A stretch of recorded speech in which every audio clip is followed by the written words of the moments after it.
Lo que son flip-flops de tipo síncrono, aquellos que trabajan con señales de reloj, con pulsos. Es bueno que veamos un poquito lo que son los pulsos digitales.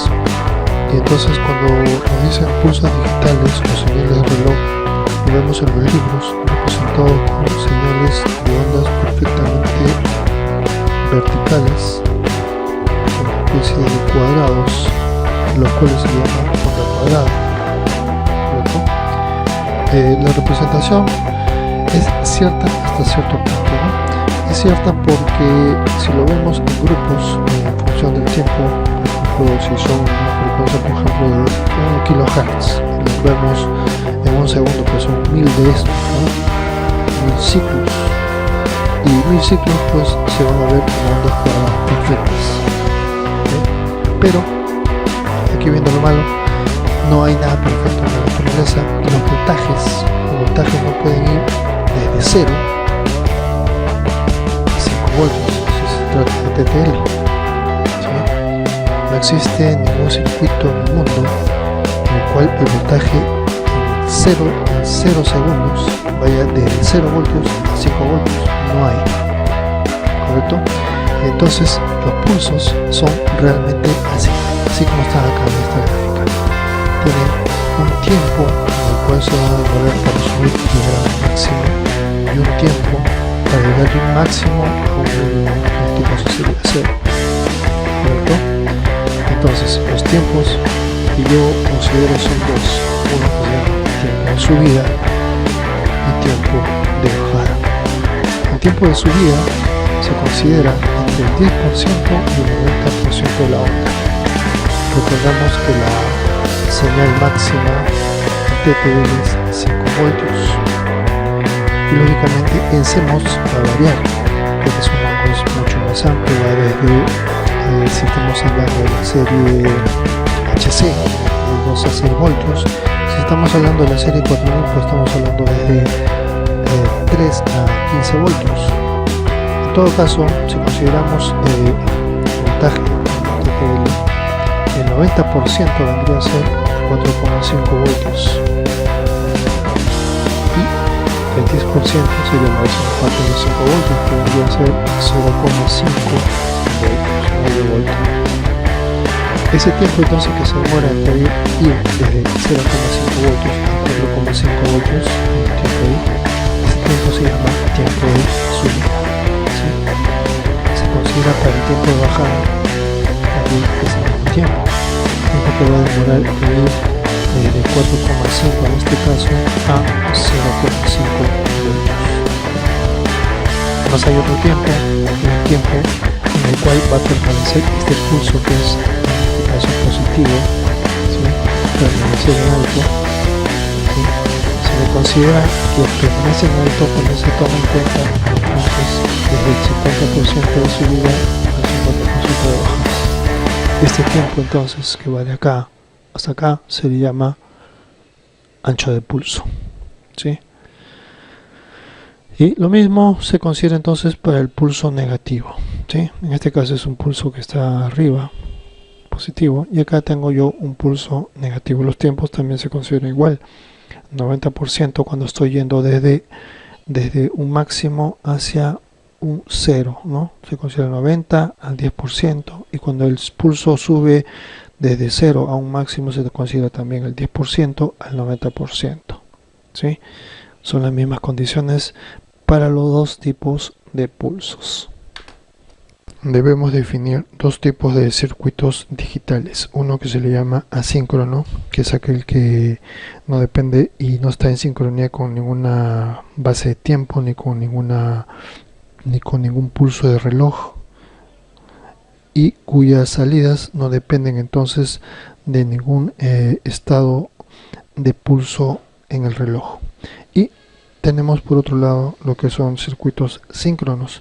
Los circuitos síncronos sí tienen sincronía con una señal de reloj, que son pulsos de ondas cuadradas, entre comillas, porque ya hemos visto que acá tienen tiempos de subida, tiempos de bajada, y además esos pulsos de reloj son los que van a dar las características para que las salidas de estos circuitos síncronos se den. Es decir, cuando ocurra, y vamos a definirlo de una vez, que en estos pulsos cuadrados, entre comillas, lógicamente, tienen un lado que se llama lado positivo, flanco de subida, transición dependiente positiva, y otro lado cuando está bajando que se le llama transición dependiente negativa o flanco negativo, ¿sí? O flanco de bajada, ¿sí?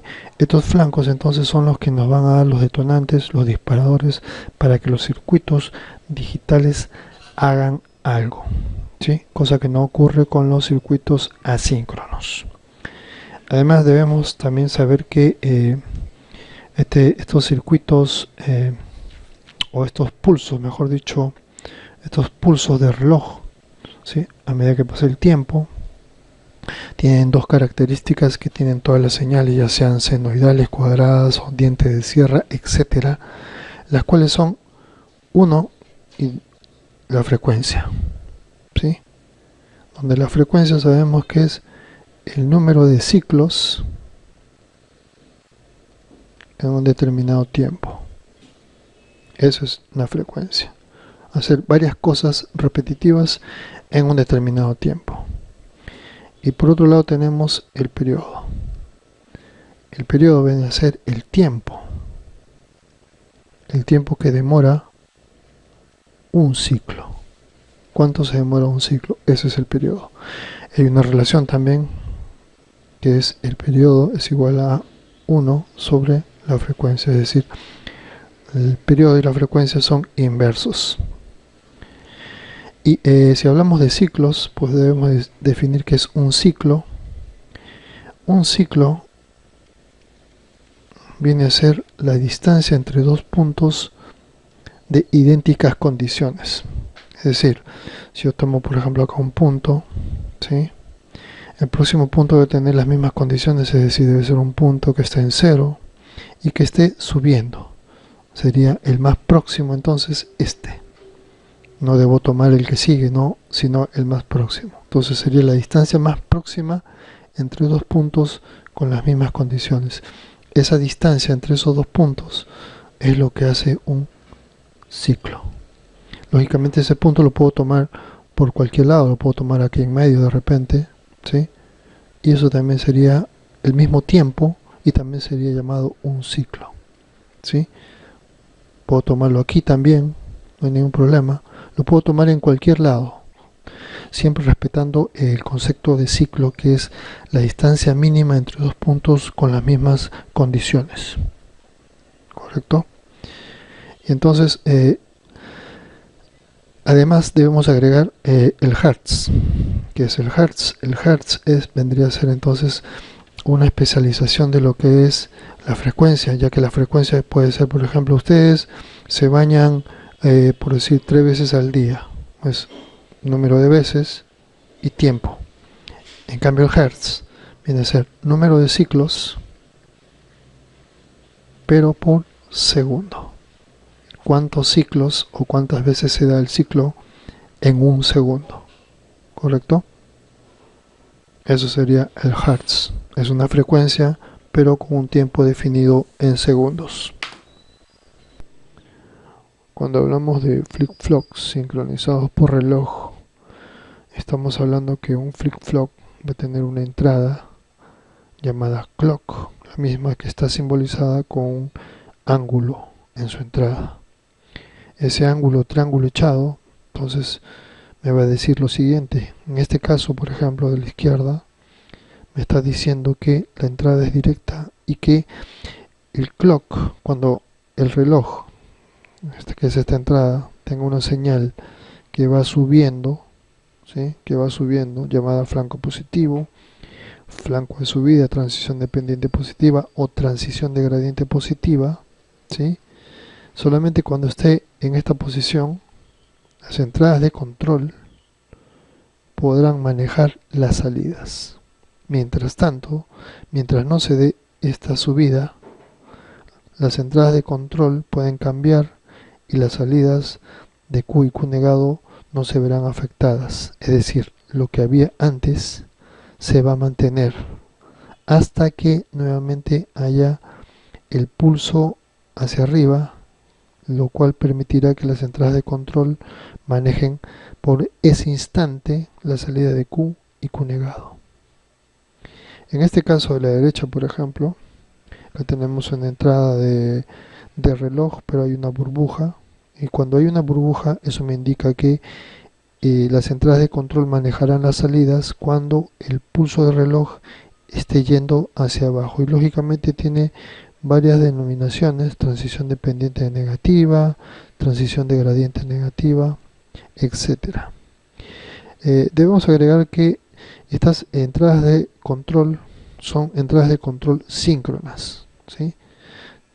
Y decimos eso porque estas entradas de control no son las únicas que van a haber en un flip-flop. Van a haber más entradas que de repente son de tipo asíncrona y que no se manejan pues con lo que es la señal de reloj. Entonces este tipo de clock o señal de reloj pues va a servir para que se sincronice con las entradas de control síncronas, ¿correcto? No con las entradas asíncronas. Bien, vamos a terminar con esto. Ya está este videito de lo que son pulsos, y vamos a ver un poquito lo que son tiempos de establecimiento y retención. Los tiempos de establecimiento y retención son dos tiempos mínimos, ¿sí? Los cuales me sirven para que mis salidas del flip-flop de tipo síncrono, lógicamente, sean confiables, ¿sí? Y sean confiables pues en función de las entradas que tiene, que no me disparen cosas que no se esperaban, y eso se va a obtener de la siguiente manera. Por ejemplo, acá tengo dos señales. Tengo acá una señal de entrada de control, que es la señal de control síncrona, y acá una entrada de reloj, y vamos a suponer que este flip-flop está disparando con flancos positivos. Entonces el tiempo de estabilización de su S es aquel tiempo en el cual la señal de control debe estar estable, correcto, debe estar estable antes de que ocurra el pulso de subida. Asimismo, el tiempo de retención, fíjense que está bajando la señal de control, ¿sí?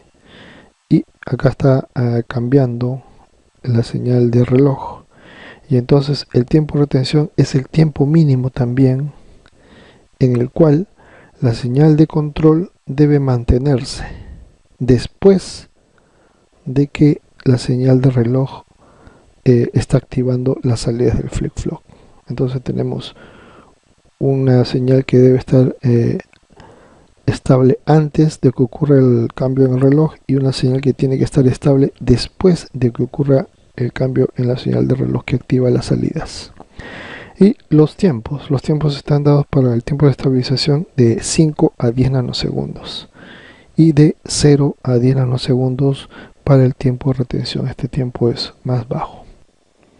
Bien, y considerar estos tiempos me va a ayudar a resolver los problemas de carrera. Los problemas de carrera se dan cuando tanto la entrada de control síncrona como la entrada de reloj sean al mismo tiempo, de tal manera que el flip-flop, como está cambiando justamente en ese tiempo en el que la entrada de control también está cambiando, el disparo se puede tornar imprevisible.